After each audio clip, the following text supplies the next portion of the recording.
El martes, 7 de mayo llegué a casa y me encontré a mi mujer en ropa interior en el sofá, y no estaba sola.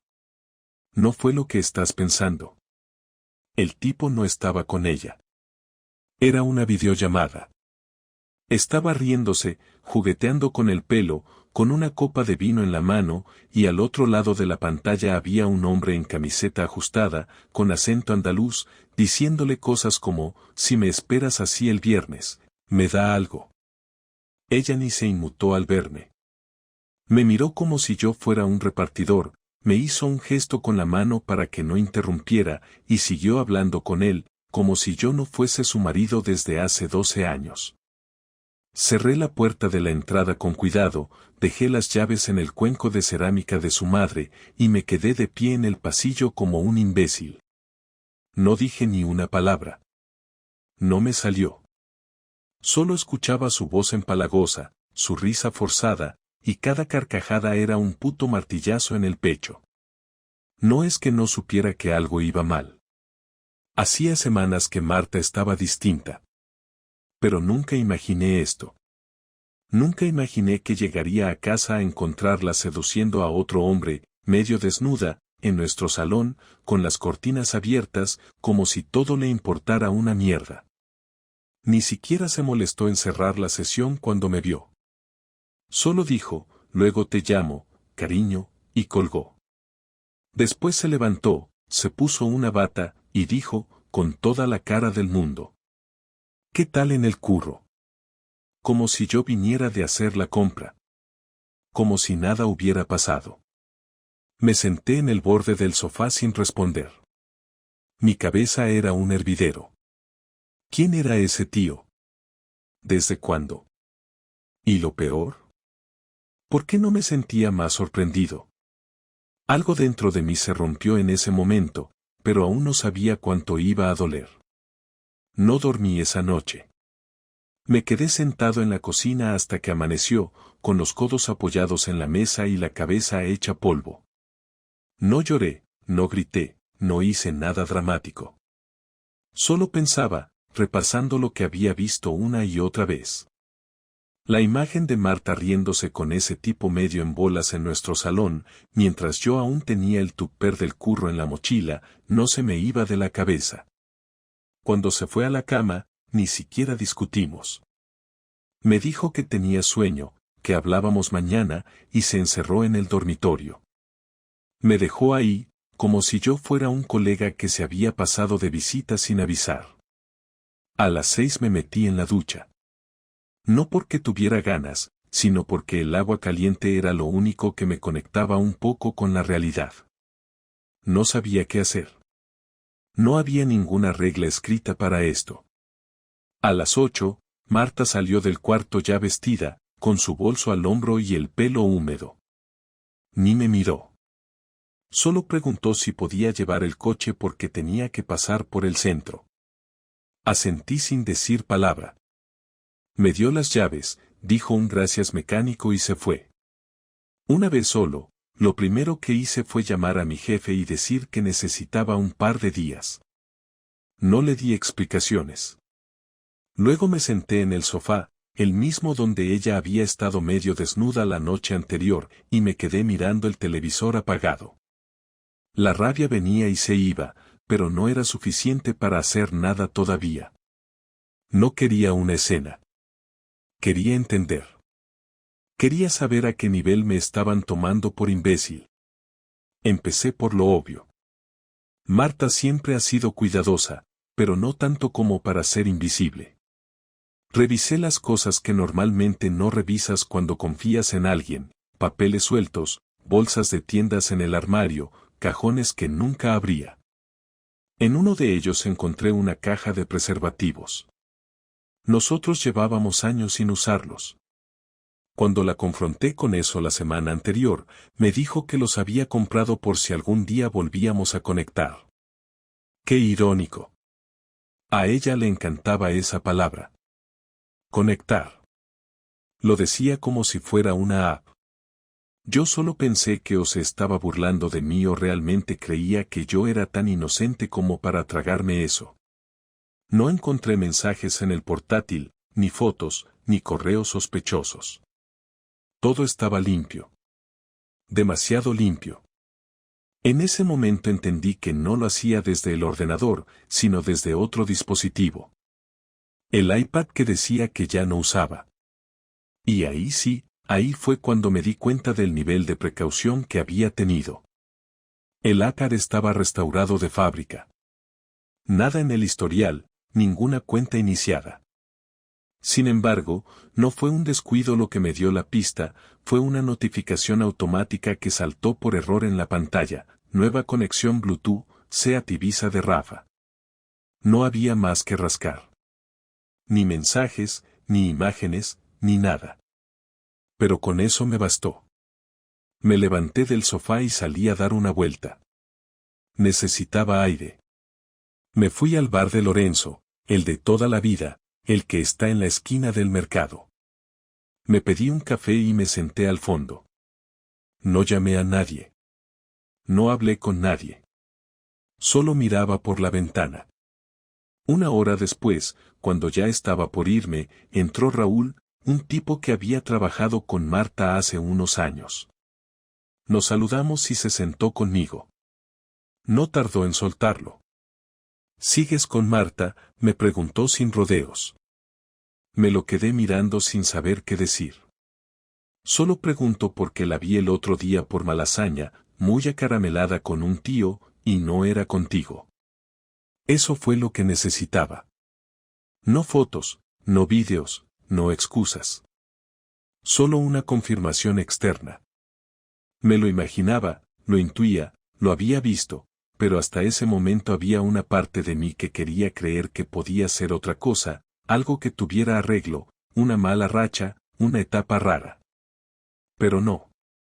Era exactamente lo que parecía. Mi mujer me estaba engañando. Y además, lo hacía con un nivel de descaro que me dolía más que el acto en sí. Lo hacía sin esconderse, como si supiera que yo no iba a hacer nada.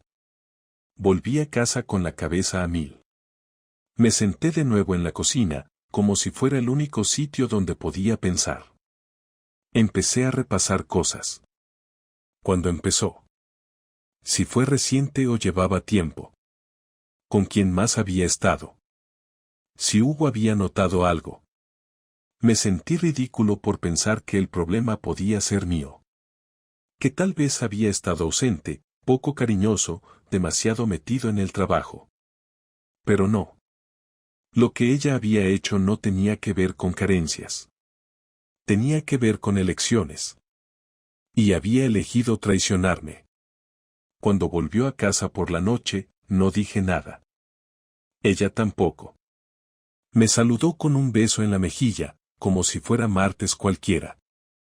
Se metió en la cocina, preparó algo rápido para cenar, y luego se fue al cuarto a cambiarse. La rutina seguía. La vida seguía. Pero yo ya no era el mismo. Y aunque aún no sabía cómo iba a enfrentarla, tenía claro que la siguiente conversación no iba a ser como las de siempre. El miércoles por la tarde, justo después de que Marta dejara a Hugo en casa de su madre para que se quedara a dormir, supe que no iba a poder seguir callado ni un día más. Yo ya lo tenía decidido. No iba a gritar, no iba a destrozar nada, no iba a soltar amenazas. Solo quería verla reaccionar cuando la verdad le estallara en la cara. Quería ver si tenía la decencia de negarlo o si ya le daba igual todo. Se quitó los zapatos apenas entró por la puerta y dejó el bolso sobre la encimera, como siempre. Me miró y notó enseguida que no estaba como de costumbre. Aún así intentó mantener el tono de siempre. ¿No has ido a trabajar hoy tampoco?, me preguntó sin mucho interés. Le dije que no estaba bien, que necesitaba descansar. Me miró sin decir nada más, como si no le importara. Se sirvió un vaso de agua y fue hacia el salón. Yo la seguí. Me senté frente a ella, y por fin hablé. ¿Quién es Rafa?, solté sin rodeos. Por primera vez en semanas la vi descolocada.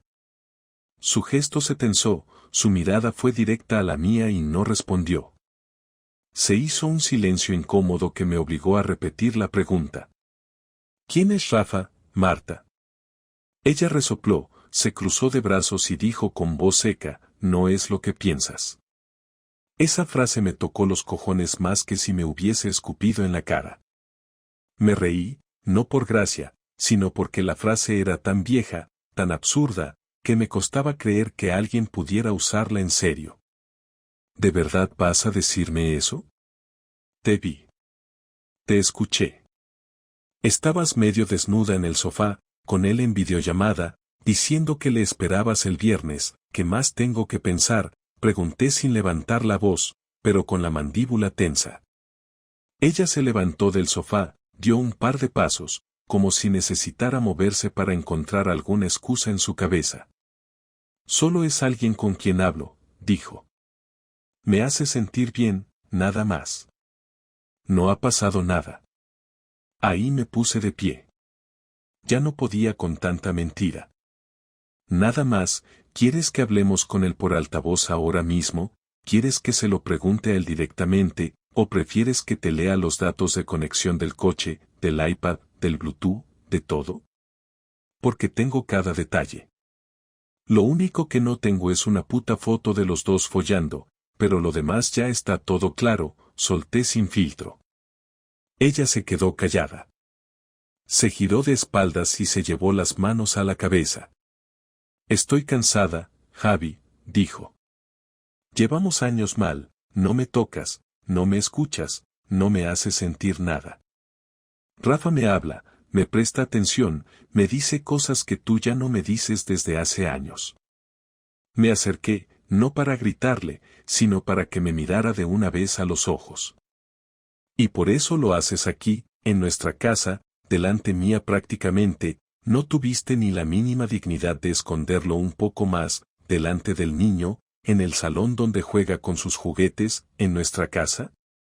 Ella se volvió a sentar y se cubrió la cara con las manos. No lloraba, no gritaba, no pedía perdón. Solo se tapaba, como si eso la hiciera menos culpable. Yo no esperaba que llorara. Esperaba al menos un poco de respeto. Pero no. Solo dijo, no quería hacerte daño. Esa fue la frase final. Esa estupidez, como si traicionara a alguien durante semanas, meterte con otro en las horas que tu hijo está en el colegio, mentir en la cara cada día y usar la misma cama donde dormimos juntos no fuera a hacer daño. No supe qué responder. Me senté en la otra punta del salón. Pasaron minutos sin que nadie dijera nada. ¿Desde cuándo?, pregunté después de un rato. Ella dudó. No sé. Un par de meses. Empezamos a hablar en febrero. Lo vi una vez, hace poco. Solo hablamos, de verdad. Ya no le creía nada, pero aún así quería escucharla. No por confianza, sino por curiosidad. Por saber hasta dónde era capaz de llegar con sus versiones. ¿Lo viste hace poco, y fue solo hablar?, pregunté. Sí. Lo vi en su coche. Estuvimos charlando. Nada más. Y por eso te arreglabas como si fueras a una boda, por eso llevabas ropa interior nueva que nunca usaste conmigo. Ahí volvió a quedarse callada. No tenía cómo salir de eso. Porque ni siquiera había sido inteligente. Había dejado todas las pistas como si le diera igual que yo las viera. Entonces me levanté. Le dije que no iba a discutir más, que a partir de ese momento todo cambiaba. Que ya no íbamos a fingir, que no iba a seguir sentándome en la misma mesa con una persona que podía mentirme de esa manera sin pestañear. Ella intentó decir algo, pero la interrumpí. No quiero que me expliques nada más. No quiero que me des tu versión ni que me digas que fue un error. Lo único que quiero ahora es que seas clara, ¿te vas a ir de esta casa o tengo que irme yo? Me miró como si no esperara que le dijera eso. Como si aún creyera que yo iba a aguantar. Que iba a perdonarle, a suplicarle, a buscar una terapia de pareja. No lo sé, respondió al final. No sé qué quiero ahora. Esa fue su respuesta. Después de todo, no sabía nada. Me fui a dormir al sofá sin decir nada más. La escuché llorar en el cuarto. Pero esa vez, ya no me importó. El jueves me desperté con dolor en la espalda y la cara entumecida del cojín del sofá. No había dormido bien, pero eso ya daba igual. Tenía algo mucho más importante en mente. Ya no se trataba de si Marta me había sido infiel o no. Eso ya estaba claro. Se trataba de cómo iba a responder. Ella creía que podía jugar con mi confianza, con mi paciencia y con mi silencio. Pensaba que me tenía tan domesticado que yo nunca iba a levantar la voz, ni a marcharme, ni a hacer nada que cambiara el equilibrio que había construido a su favor. Lo que no sabía era que yo ya había dejado de sentir miedo, y cuando a un hombre se le pasa el miedo, todo cambia. Esperé a que se fuera a trabajar. Se despidió con un nos vemos, como si no hubiera pasado nada, y se fue. El mismo bolso, la misma chaqueta, la misma rutina. En cuanto cerró la puerta, me levanté y empecé a moverme. No con rabia, sino con precisión. Primero saqué del armario la maleta de ruedas, esa que solo usábamos para viajes largos. Luego empecé a revisar sus cajones. No me importaba su ropa ni sus cosas personales. Buscaba papeles, tarjetas, detalles, cualquier indicio de cómo se había estado manejando. Encontré una carpeta con recibos de hoteles de días en los que supuestamente había estado trabajando. No había nombres de él, claro, pero sí horas, ubicaciones y cargos a su tarjeta que no encajaban con sus explicaciones.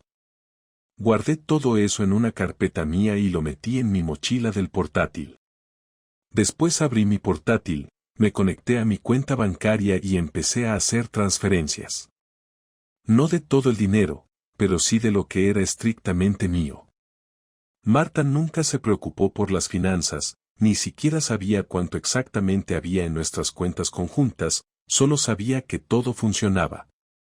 Saqué lo que me pertenecía, lo que yo había metido, lo que venía de mis ahorros, de mis horas extra, de mis pequeños trabajos por fuera. En total, 11.000 euros. Dejé la cuenta justa para que no pareciera un movimiento extraño, pero lo suficiente para que ella lo notara si se ponía a revisar. Llamé a un colega que tiene un estudio de diseño y le pedí el favor de trabajar desde allí durante unos días.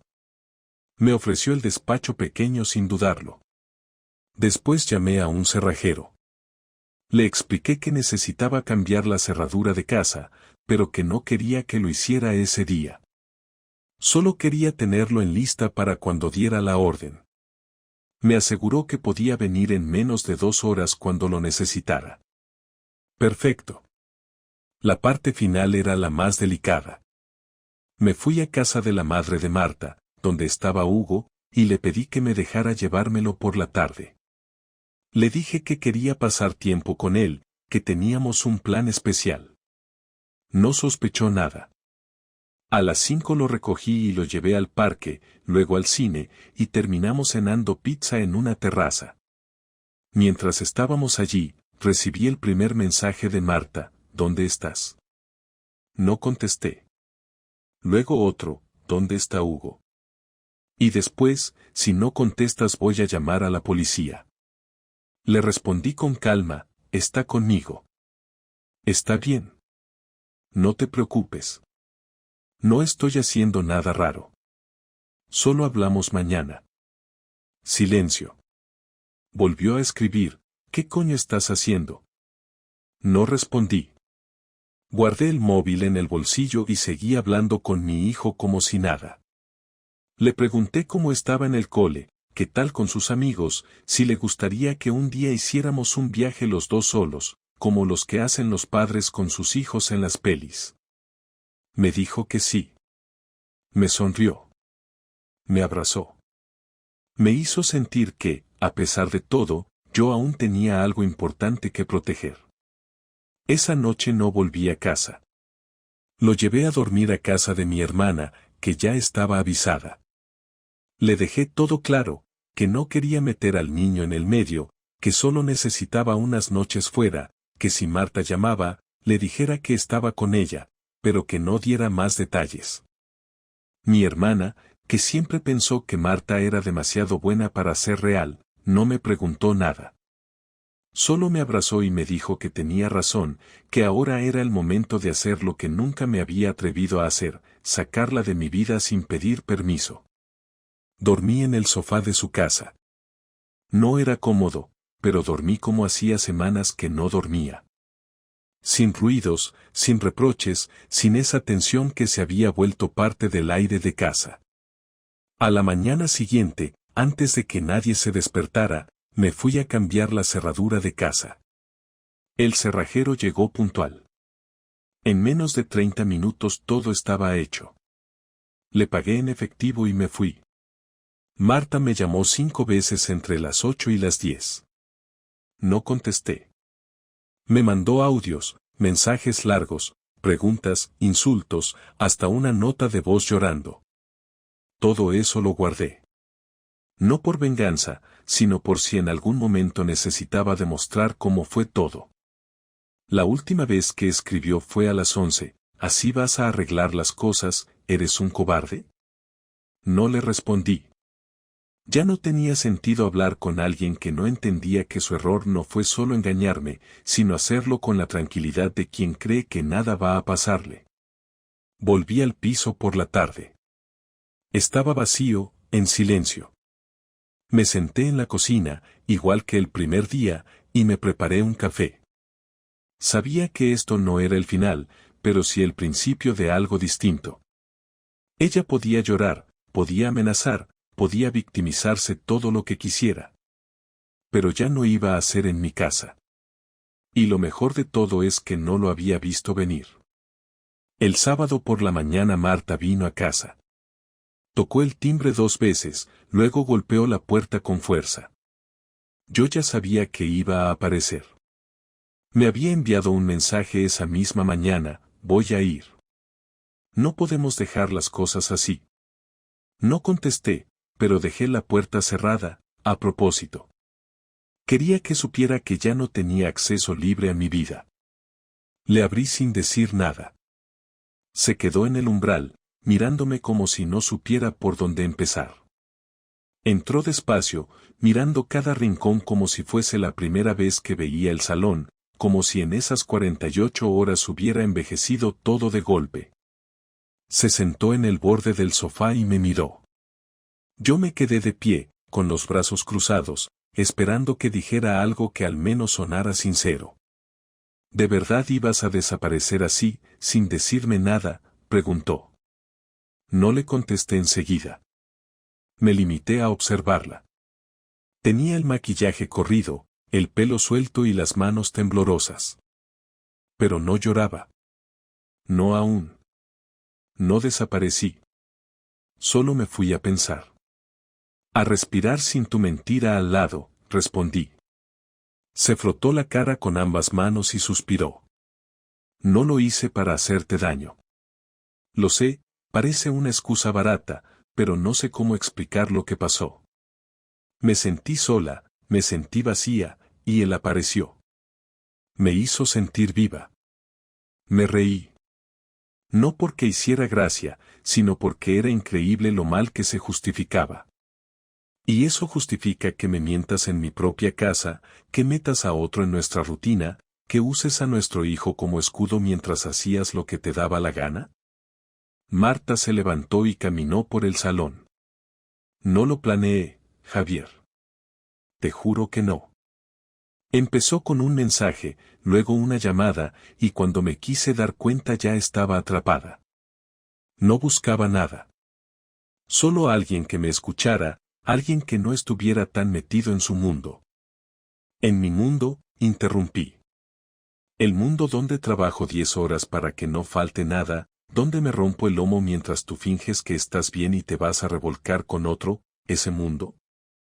Se quedó callada. Sabía que no tenía defensa. Sabía que cualquier palabra que dijera ahora solo iba a servir para empeorar las cosas. Quiero arreglar esto, dijo finalmente.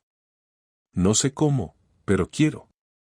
Por Hugo, por nosotros, por lo que fuimos. No quiero que esto acabe así. Estoy dispuesta a hacer lo que sea, terapia, lo que tú digas. Me senté frente a ella y la miré sin parpadear. No hay arreglo. No hay vuelta atrás. Puedes repetir 1000 veces que fue un error, pero no lo fue. Fue una decisión. Cada mensaje, cada cita, cada vez que me mentiste a la cara. Todo eso lo elegiste tú. Y yo elegí no hacer nada al principio, pero ahora elijo no seguir. Su cara cambió. Ya no era la de alguien arrepentida, era la de alguien que se daba cuenta de que sus palabras no iban a funcionar. Que ya no tenía poder sobre lo que pasaba. No puedes romper una familia así, dijo en voz baja. Claro que puedo, le contesté. Tú la rompiste antes. Yo solo estoy recogiendo los restos y viendo cómo no cortarme con ellos. Se quedó en silencio, con la mirada perdida en el suelo. Luego levantó la vista y dijo, ¿y Hugo, vas a dejar que crezca con los padres separados, con esa herida desde pequeño? Hugo va a crecer sabiendo que su padre no se dejó pisotear. Que no aceptó vivir con alguien que lo traicionó. Eso es mejor que crecer en una casa donde todo es mentira. Me miró como si no supiera quién era yo.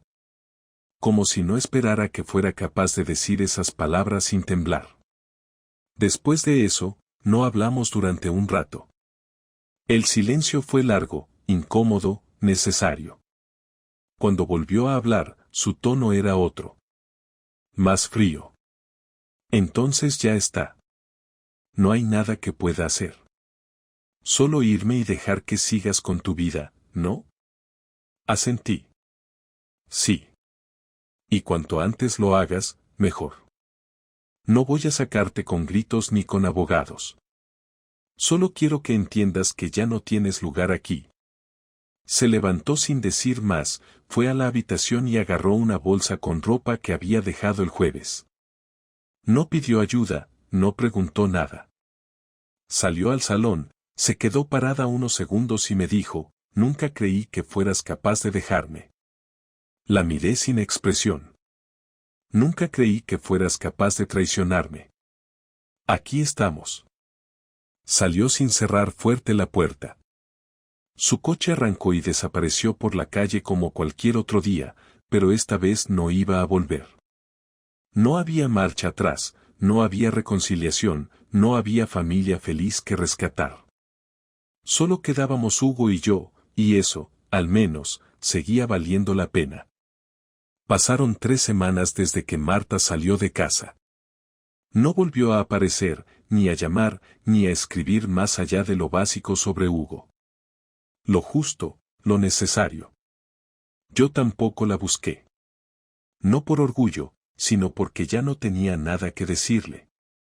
El daño estaba hecho, la decisión estaba tomada, y seguir hablando solo alargaba una conversación que ya había terminado.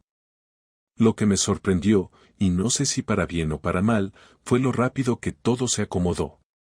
No hubo grandes dramas, ni escenas públicas, ni llantos en la puerta. Solo un silencio raro, constante, que al principio me incomodaba, pero que ahora agradecía. Hugo preguntó un par de veces cuándo volvería mamá a dormir a casa. Le expliqué con calma que su madre y yo habíamos decidido vivir separados, que las cosas entre adultos a veces cambiaban, pero que eso no tenía nada que ver con cuánto lo queríamos. Él escuchó en silencio, bajó la mirada y me abrazó. No lloró, no hizo una escena. Fue como si de algún modo ya lo supiera. Me adapté a la nueva rutina más rápido de lo que esperaba. Me levantaba, preparaba el desayuno para los dos, lo llevaba al colegio, trabajaba desde el estudio de mi colega y a la tarde lo recogía. Cocinábamos juntos algunas veces, otras pedíamos comida. Las noches eran tranquilas. Sin peleas, sin silencios incómodos, sin mentiras flotando en el aire. Me empecé a sentir más libre, más yo, como si durante años hubiera estado conteniéndome sin darme cuenta. Y aunque el dolor no desaparecía, al menos dejaba de doler todo el tiempo. Marta se llevó pocas cosas. Solo ropa, su ordenador, algunos libros. La casa seguía pareciendo nuestra, pero ya no lo era. Ahora era mía y de Hugo. Saqué las fotos de la boda, guardé los álbumes familiares en una caja, cambié las sábanas, moví algunos muebles. No fue para borrarla, fue para dejar de tropezarme con ella cada vez que miraba alrededor. Uno no puede sanar si tiene a la herida sentada en el salón todos los días. A nivel legal aún no habíamos empezado el proceso, pero yo ya había hablado con un abogado. Le llevé la carpeta con todo lo que había guardado. Me dijo que tenía material de sobra para proteger mis intereses. No iba a hacer una guerra, pero tampoco pensaba dejar que me tomaran por tonto una segunda vez. Marta me mandó un mensaje un día, diciendo que quería hablar bien sobre la separación, sin abogados de por medio. Le respondí que prefería hacerlo todo con mediadores. No porque quisiera castigarla, sino porque ya no confiaba en nada de lo que dijera. Su respuesta fue simple: está bien. Como quieras. Y eso fue todo. Durante esos días empecé a recordar momentos del pasado que antes había idealizado. Las primeras vacaciones, los domingos de sofá y película, los cumpleaños. Pero ahora los veía con otros ojos. No todo fue mentira, eso lo tengo claro. Pero tampoco fue tan perfecto como me gustaba pensar. Yo había puesto tanto empeño en creer que todo iba bien, que pasé por alto detalles que ahora parecían evidentes. Las veces que evitaba el contacto, las excusas para no salir juntos, las miradas perdidas durante la cena. Yo lo vi.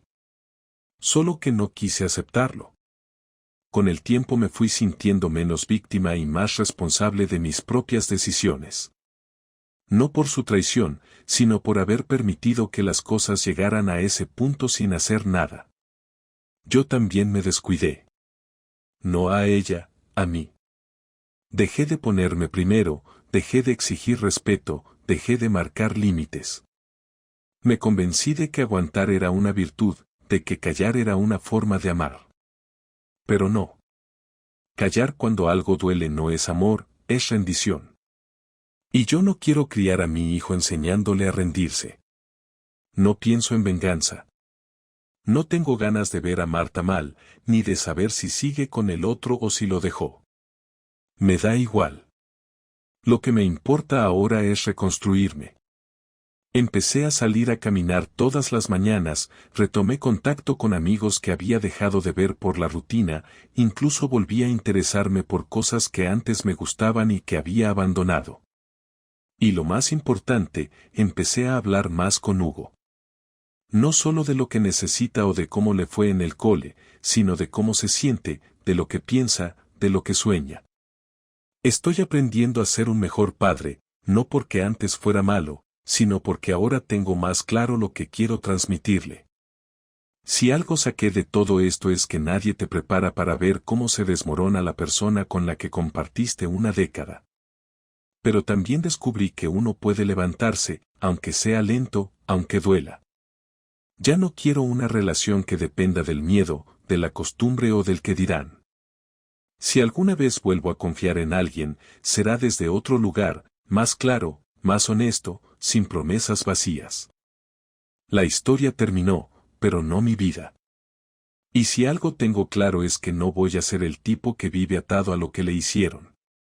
Prefiero ser el que aprendió, el que decidió no repetir el error de quedarse donde no lo quieren. Ahora empiezo de cero, y esta vez con los ojos bien abiertos.